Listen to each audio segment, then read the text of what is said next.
ब्राह्मण देवता पूजन करा रहे हैं, आपने पार्थिव लिंग का निर्माण कराए, पार्थिव लिंग की पूजन चालू कर दी, और पूजन चालू करने के बाद में अगर आप उस पर पानी चढ़ा रहे हैं, जल चढ़ा रहे हैं, और वो पार्थिव लिंग अगर आपका थोड़ा बहुत भी खंडित हो रहा है, गल रहा है, जल में जा रहा है, या उसका रंग जा रहा है, या इधर से जहां से जल चढ़ा रहे थे वहां से पूरा धुलते चले जा रहा है, तो ये मत सोचना कि वो खंडित हो गया। नहीं, पार्थिव लिंग का मतलब होता है कि मिट्टी के छोटे छोटे कण, बालू रेत के छोटे छोटे कण एक जगह पर एकत्रित कर लिए और उस पर आपने जल चढ़ाना चालू करा।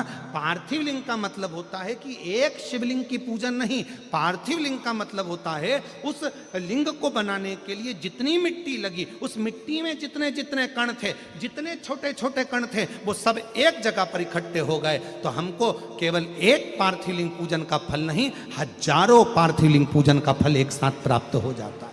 उसकी खंडिता नहीं, वो खंडित नहीं हुआ है, वो टूटा नहीं है, उसमें खंडितता नहीं आई है।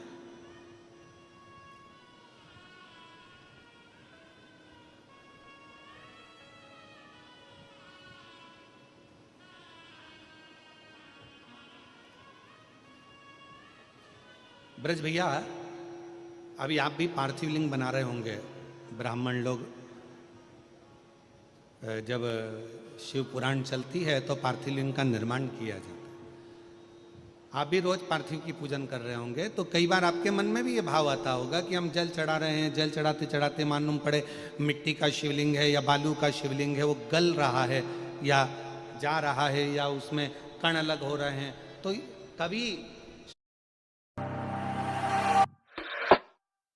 पार्थिव लिंग का निर्माण होने के बाद जब हम भगवान शंकर की स्तुति करना प्रारंभ कर देते हैं, आराधना करना प्रारंभ कर देते हैं, उसका जब पूजन करना प्रारंभ कर देते हैं, फिर उस पर जल चढ़ाने पर अगर वो अलग अलग टुकड़ों में भी हो जाता है तो भी वो खंडित नहीं माना जाता। पार्थिव तो पार्थिव पूजन के महत्व को ही रखता है। पार्थिव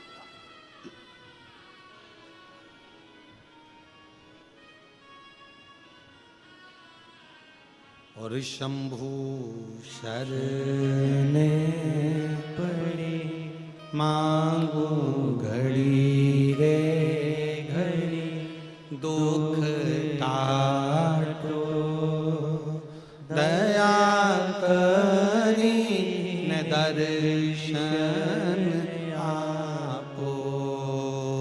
शंभु शरणे पड़े मांगो